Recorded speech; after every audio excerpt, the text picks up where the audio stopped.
En Russie, la région de Belgorod, frontalière de l'Ukraine, a été placée sous régime antiterroriste. Moscou a ainsi réagi à une incursion armée menée ce lundi par des combattants russes anti-Kremlin. Plusieurs villages ont été touchés par des obus, 8 personnes ont été blessées. Le gouverneur local a indiqué ce mardi poursuivre des opérations de ratissage dans le district de Graïvoron, tandis que dans la nuit de lundi à mardi, de nouvelles attaques de drones ont visé des maisons et un bâtiment administratif sans faire de victimes. Une grande partie de la population civile a été invitée à quitter le territoire concerné. L'opération a été revendiquée sur une chaîne Telegram par la Légion Liberté pour la Russie, un groupe de Russes combattant côté ukrainien qui avait déjà assuré être à l'origine d'incursions précédentes dans la même région. De son côté, l'Ukraine dément tout lien avec ces attaques sur le territoire russe.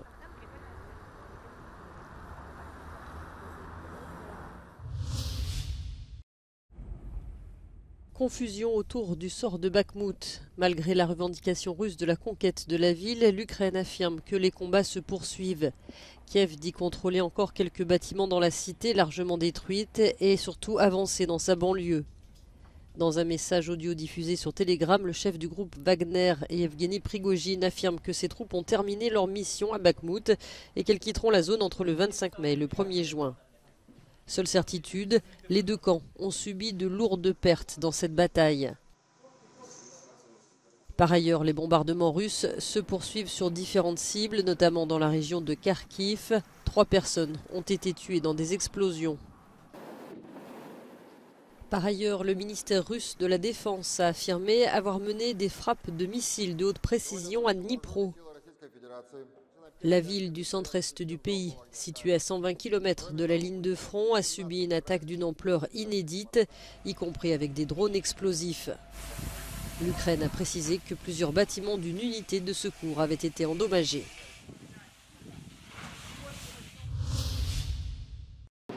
Les ministres des Affaires étrangères de l'Union européenne ne sont pas parvenus à se mettre d'accord sur une nouvelle tranche d'argent provenant de la Facilité européenne pour la paix afin de financer des livraisons d'armes à l'Ukraine.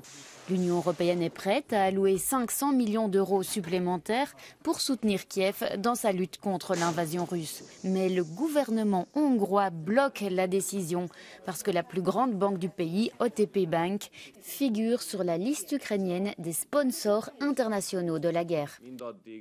Nous nous opposerons au versement de ce nouveau demi-milliard d'euros de la Facilité européenne pour la paix aux États membres fournisseurs d'armes tant que l'Ukraine maintiendra la banque OTP sur la liste des sponsors internationaux de la guerre. OTP est la plus grande banque hongroise.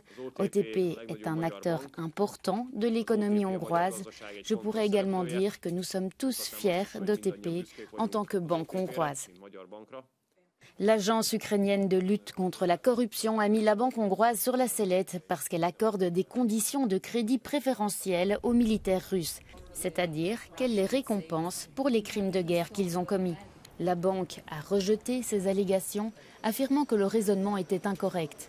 Bien que le litige n'ait officiellement rien à voir avec l'Union européenne, le haut représentant Joseph Borrell a déclaré qu'il faisait tout son possible pour résoudre l'affaire afin de débloquer les prochains paiements pour l'Ukraine. Bilatéral, multilatéral, nous devons faire tout ce qui est en notre pouvoir pour que le prochain paquet de soutien militaire à l'Ukraine soit approuvé. Si un État membre rencontre des difficultés, discutons-en. C'est ce que nous allons faire. La liste noire de l'Ukraine n'a pas de conséquences juridiques, mais elle appelle les consommateurs au boycott. Elle contient de nombreuses entreprises européennes, dont la France, l'Italie ou la Grèce. Mais la Hongrie est le seul État membre à avoir soulevé la question au niveau européen. Eleonora est arrivée à Berlin en mars l'année dernière après avoir fui l'Ukraine. Depuis, elle a vécu dans 5 endroits différents, parfois sans chauffage. Comme de nombreux réfugiés, la jeune femme subit la crise du logement qui frappe la ville. For me, it's very hard to say that I am homeless, but then I realize that in Berlin a lot of homeless that looks like me, with maybe jobs, with all opportunities. But you just can't find home and you are homeless. La pénurie de logements a contraint Berlin à héberger des centaines de réfugiés dans un village de conteneurs situé à Tempelhof, l'aéroport désaffecté de la capitale. Pour les autorités locales, un soutien financier plus important est nécessaire, notamment en raison de l'inflation et de la hausse exponentielle du nombre de demandeurs d'asile. Il a augmenté de 78% au cours des 4 premiers mois de cette année par rapport à la même période l'année dernière. Début mai, le gouvernement fédéral a promis une aide supplémentaire d'1 milliard d'euros. Certains politiques estiment que ce n'est pas suffisant. Dans le Brandebourg, près de Berlin, 3000 logements en conteneurs doivent voir le jour cette année. Mais pour cette membre du Parlement, il ne s'agit pas là d'une solution à long terme. Selon elle, la solution à la crise du logement passe notamment par la simplification des permis de construire. We have to really build a lot more apartments in the future, and we have to start now.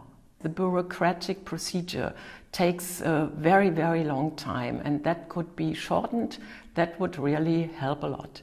It has not just been a lack of supplies and resources that have been challenges. There have also been protests across Germany over plans for more accommodation. Some of those demonstrations have been organized by far-right politicians who are against having more refugees in their cities. Eleonora devra bientôt quitter son appartement. Elle sera hébergée chez des amis pour quelques semaines. Mais elle ne sait pas encore ce qu'elle fera ensuite. Elle envisage de retourner en Ukraine, malgré la guerre.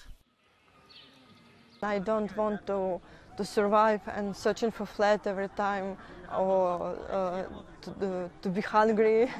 I just want to live fully my life, and I prefer to live short life but happier with all emotions. Depuis le début de l'année, plus de 100 000 demandes d'asile ont été déposées en Allemagne.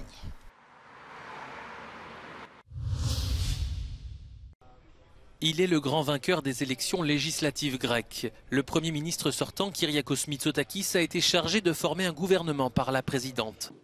Un mandat qu'il a rendu à la chef de l'État avec le projet de convoquer de nouvelles élections car son parti conservateur a raté de peu la majorité absolue. 5 sièges lui manquent. Δεν υπάρχει ουσιαστικά καμία προϋπόθεση για σχηματισμό κυβέρνησης από την παρούσα Βουλή. Και θέλω βέβαια να επισημάνω ότι αν ίσχυε χθες το εκλογικό σύστημα το οποίο θα ισχύσει στις επόμενες εκλογές, η Νέα Δημοκρατία θα είχε ήδη μια ισχυρή κοινοβουλευτική πλειοψηφία. Son adversaire Alexis Tsipras, le leader radical de gauche, est le grand perdant avec seulement 20% des suffrages. Έχω μάθει στις δύσκολες στιγμές να αναλαμβάνω την ευθύνη και να μην εγκαταλείπω τη μάχη. Είμαι εδώ. Δεν θα εγκαταλείψω ούτε τώρα, στη μέση μάλιστα ενός δύσκολου αγώνα. Le prochain scrutin pourrait se tenir le 25 juin avec un mode de calcul différent permettant aux vainqueurs d'obtenir un bonus pouvant aller jusqu'à 50 sièges, synonyme de majorité absolue.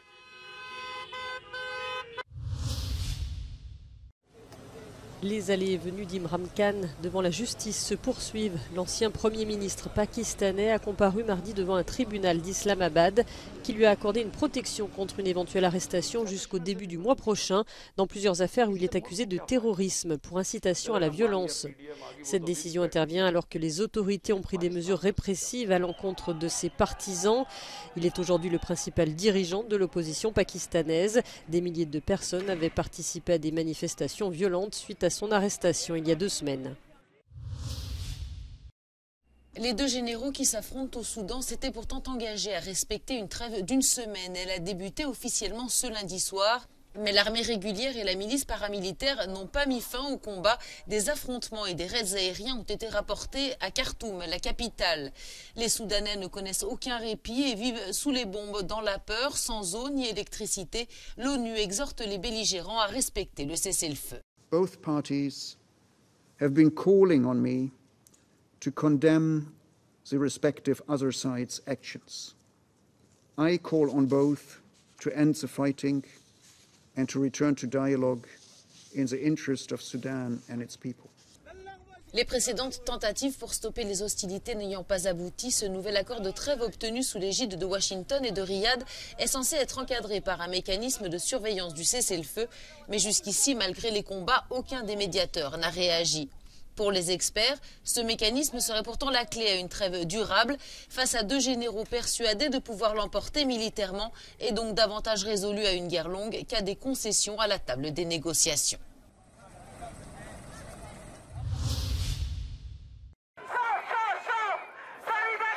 Environ 20 000 personnes ont manifesté lundi à Bruxelles contre les attaques sur le droit de grève. Cette manifestation s'inscrivait dans le cadre de la grève générale lancée par les syndicats. Le gouvernement fédéral souhaitant adopter une nouvelle loi interdisant aux émeutiers de participer aux manifestations. C'est pourquoi certains manifestants portaient des costumes de prisonniers. C'est ce qui risque d'arriver si on ne se dépêche pas à bloquer les lois qui sont en train de se mettre en place. Aujourd'hui, le fait de manifester, de négocier, devient réprimé par la loi. Et donc aujourd'hui, on a voulu montrer que si on ne fait rien, c'est comme ça demain qu'on ira manifester, on ira tous en prison. Les manifestants sont également en colère contre une série de décisions judiciaires récentes qui les ont obligés à lever les barrages devant une chaîne de supermarchés belgo-néerlandaise. Il s'agit d'une protestation de longue date qui dure depuis 3 mois déjà contre le franchisage de l'entreprise. Les syndicats estiment que la loi proposée pourrait perpétuer ces pratiques contre les piquets de grève. Entre manifester et bloquer une entreprise dans le cadre d'un mécontentement et casser, c'est totalement différent. Nous ne sommes pas là pour vandaliser, nous sommes là pour revendiquer nos droits. Ce n'est pas la même chose. Il ne faut pas justement tout assimiler. Les manifestants qualifient ce qui se passe en Belgique de dumping social. Ils disent qu'ils vont continuer à lutter avant que cela puisse s'étendre à d'autres secteurs. Dus wanneer we zo talrijk zijn, dan kan eigenlijk niemand nog...